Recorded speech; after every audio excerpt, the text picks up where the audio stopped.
আপনি কি জানেন কখন আপনার দেহে ওষুধ খুব ভালো কাজ করে, কখন একজন রোগী সুস্থ হওয়া শুরু করে, কখন একজন রোগীর কাছে একজন ডাক্তার সেরা ডাক্তার হয়ে যান, কখন সৃষ্টিকর্তা আপনার প্রার্থনা কবুল করেন? চলুন আলোচনা করা যাক। আসসালামু আলাইকুম, সকলকে আন্তরিক শুভেচ্ছা এবং অভিনন্দন দ্য পাওয়ার অফ বিলিভের তৃতীয় পর্বে। আমি উপরে যতগুলো প্রশ্ন করেছি এর প্রত্যেকটার একটাই আনসার, সেটা হচ্ছে বিশ্বাস। আপনি যখন বিশ্বাস করা শুরু করেন যে এই ওষুধটা আমার শরীরে কাজ করবে, তখনই মূলত ওষুধটা কাজ করা শুরু করে।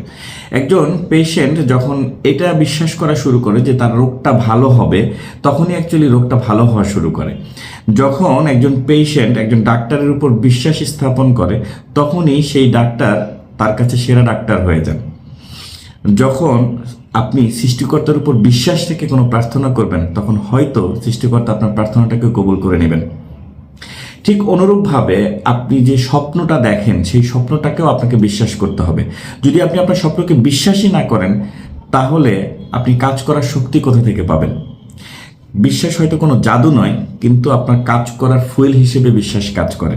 সো আপনি আপনার স্বপ্নকে বিশ্বাস করেন কিনা আমাকে অবশ্যই কমেন্টে জানাবেন। Thank you very much.